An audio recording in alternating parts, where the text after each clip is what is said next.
Hello everyone, yummy food रेसिपीमा हजुरहरूलाई धेरै धेरै स्वागत छ। आज मैले हजुरहरूको लागि एकदमै स्पेशल मसरुम र आलुको ग्रेभीको रेसिपी लिएर आएकी छु। यसलाई बनाउन एकदमै सजिलो र खानलाई एकदमै मिठो हुन्छ र निकै कम सामानबाट म बनाउँदैछु। र मैले अब भने मसरुमलाई यसरी केलाएर लिएकी छु। त्यसमा मैले चिसो पानी नै राखेर राम्रोसँग पखाल्छु। मैले चाहिँ यसलाई पखाल्न तातो पानीको प्रयोग गरेकी छैन। यसरी राम्ररी पखालिसकेपछि यसको पानीलाई निचोरेर अर्को भाँडोमा राख्छु।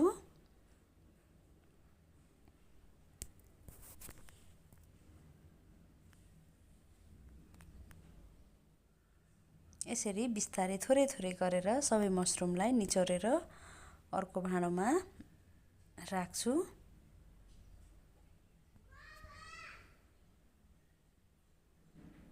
यसरी राखिसकेपछि अब भने मैले ग्यासमा कराईलाई बसालेँ र कराईमा मैले थोरै तोरीको तेललाई राखेकी छु मसरुमलाई फ्राई गर्नलाई। तेल तातिसकेको छ। अब भने मैले अघि पखालेर राखेको मसरुमलाई त्यसैमा राखेर 4-5 मिनेट जति फ्राई गर्छु।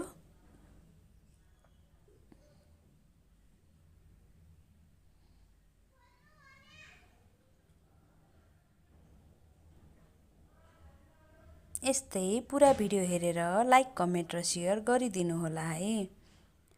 अब मैले यसरी बिस्तारै चलाउँदै भुट्दै गर्छु 4-5 मिनेट जति।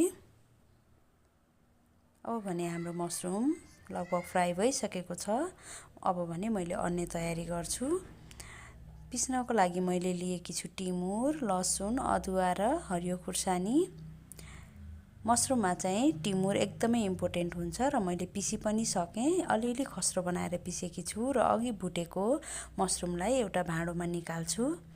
र निकालिसकेपछि अब भने सोही कराईमा मैले फेरि थोरै तेललाई राख्छु। तोरीको तेल नै प्रयोग गरेकी छु मैले। थोरै जिरा राखेर फुराएँ। फुलिसकेपछि एउटा मिडियम साइजको पियाजलाई मैले काटेर लिएकी छु मसिनो गरेर। यसरी पियाजलाई चलाउँदै भुट्दै गर्छु। यतिका भुटिसकेपछि अब भने मैले आलुलाई पनि त्यसैमा राखेर फ्राई गर्छु।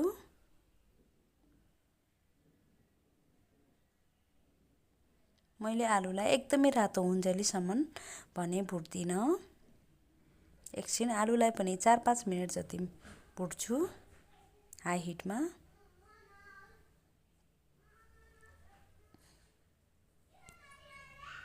अब भने अघि पिसेको लसुन, अदुवा, खुर्सानी र टिमुरको मिक्सलाई पनि त्यसैमा राखेर एकछिन भुट्छु। यसले चाहिँ हाम्रो मसरुमको टेस्टलाई एकदमै मिठो बनाउँछ। यतिका भुटिसकेपछि अब भने मैले बेसार स्वाद अनुसार नुनलाई राख्छु।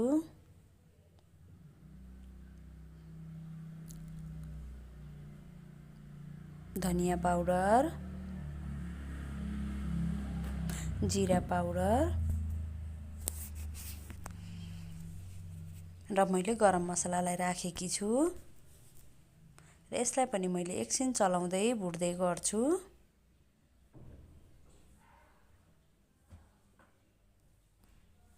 यसरी यतिका चलाउँदै भुट्दै गरिसकेपछि अब भने मैले 2वटा मिडियम साइजको टमाटरलाई पनि मसिनो गरेर काटेर त्यसैमा राख्छु र यसलाई पनि एकछिन चलाउँछु र भुट्छु।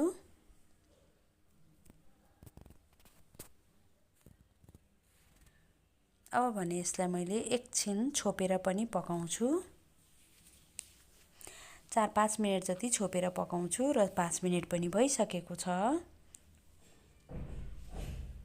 र यसलाई मैले फेरि एकपल्ट चलाउँदै पकाउँदै गर्छु। हामीले एकदमै धेरै मसलाको प्रयोग गर्दैनौँ। घरमै रहेको एकदम सामान्य मसलाहरूबाट नै बनाउँछौँ।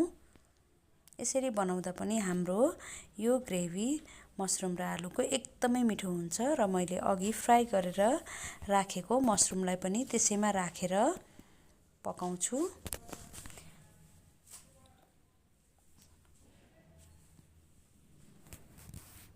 यसरी एकछिन 2-3 मिनेट जति चलाउँदै भुट्दै गर्छु।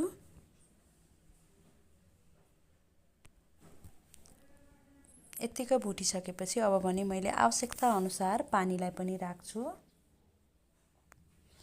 हजुरहरूले यसको ग्रेभी कत्तिको गाढा अथवा पातलो बनाउन चाहनुहुन्छ त्यही अनुसार हजुरहरूले पानीलाई पनि राख्न सक्नुहुन्छ, कम अथवा बेसी। एकदमै धेरै पानी राखेको भने मिठो हुँदैन। यतिको बाक्लो बाक्लो ग्रेभी नै मिठो हुन्छ।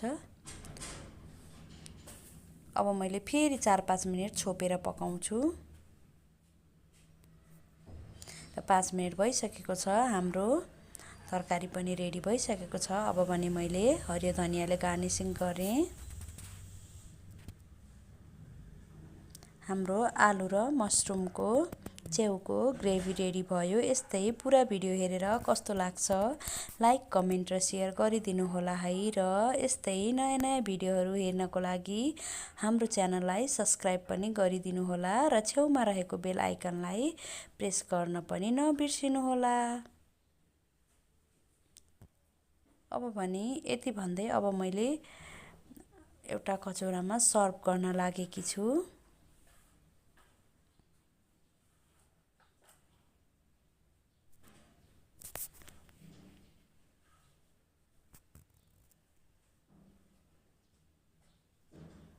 हवस् त, बाई, सी यू नेक्स्ट भिडियोमा।